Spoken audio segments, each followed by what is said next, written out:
Luke, good to catch up. It's been a while since we spoke in this setting due to the injury you suffered away at Spennymoor back in August. How have you been getting on with your recovery? Yeah, obviously it wasn't, as people know by now, it wasn't a short-term injury, unfortunately. I did it properly, as you could say, but no, things are going well. Improving each day, getting there slowly but surely, and just making sure that the injury is right, per se, when I do come back. Obviously, it's never nice to suffer a setback of any length, especially when it's not your first.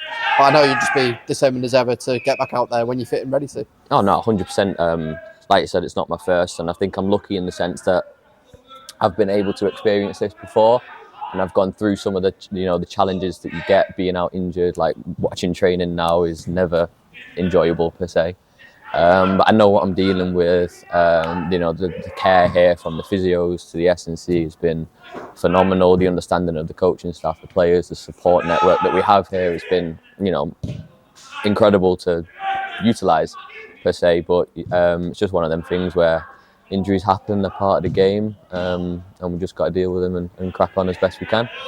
Like you said, I'm sure it's been frustrating to have been sat on sidelines during this period, but you've still been in and around the group and working hard with the physio team, as you've already mentioned, in the background, which that must have kept spirits up as well. Oh no, 100%. I'm still, I'm not isolated from the group per se.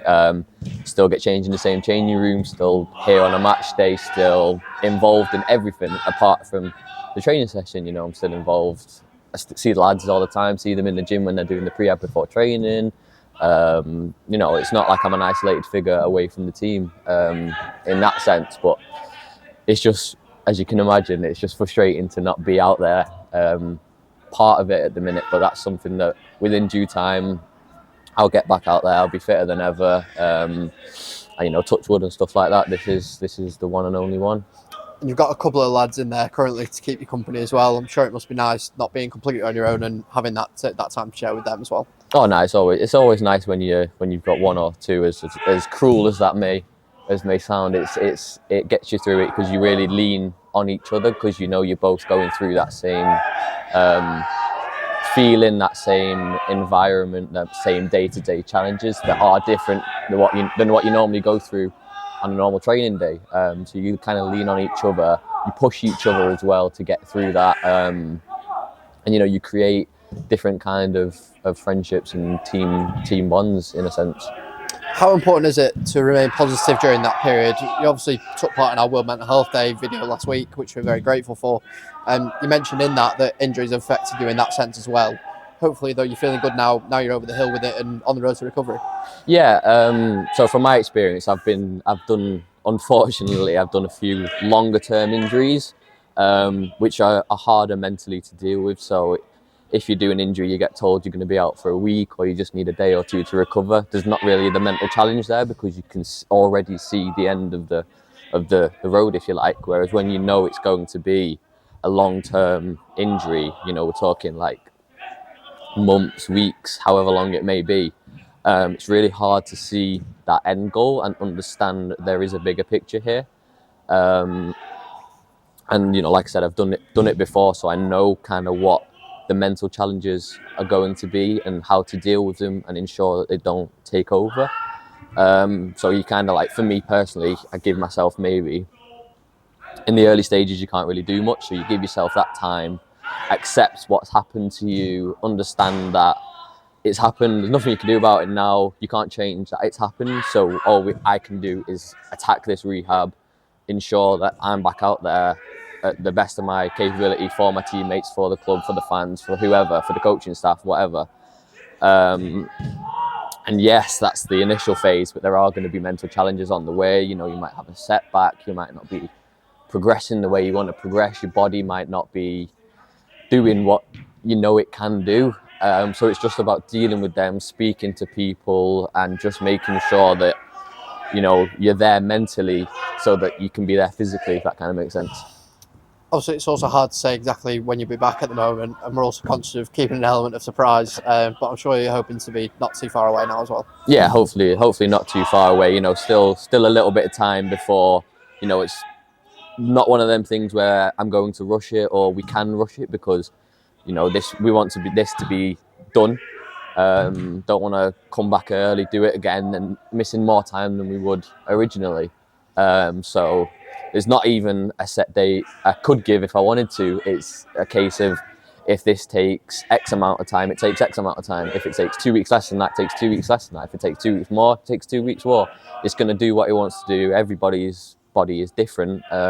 Someone else could have the exact same injury and it take a different amount of time. That's just how they heal and how their body works. And I'm okay with that. I understand that. I don't want to get worked up on having a time frame or aiming for a specific game to be back, because then you're setting goals and you might not be ready to hit them, and then that faces another challenge that you think you've failed because you've set yourself this target to hit, and then when you don't hit it, you feel like your rehab's a failure.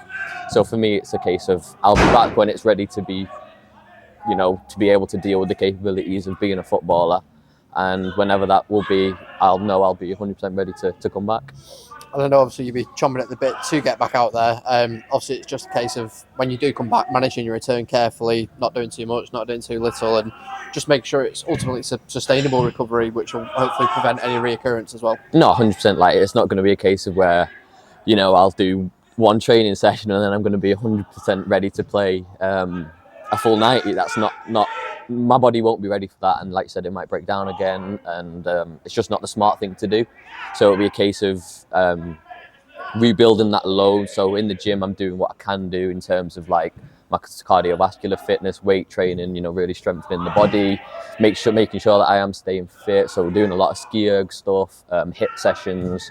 Can't do certain things running wise, so like making sure like I'm going swimming, things like that, just making sure that I'm staying fit, so that when inevitably it does progress into running, sprinting, it's just them different stages.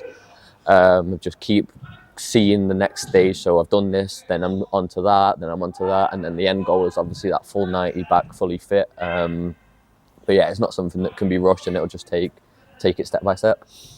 Like I said, I don't know exactly when you'll be back, but for the fans who I'm sure will be keen to see you back out there sooner rather than later, what would be your message to them, and in terms of how supportive they've been during this time, and how much you're looking forward to get back out playing for them? Oh no, they've been like, I've had a few interactions, like on a match day or stuff like that. Like I'll be going, walking across the pitch to go into the gym, and there's fans that are already here, for the game, and they're just asking me how I am, how I'm doing, or saying like things, we can't wait to see you back.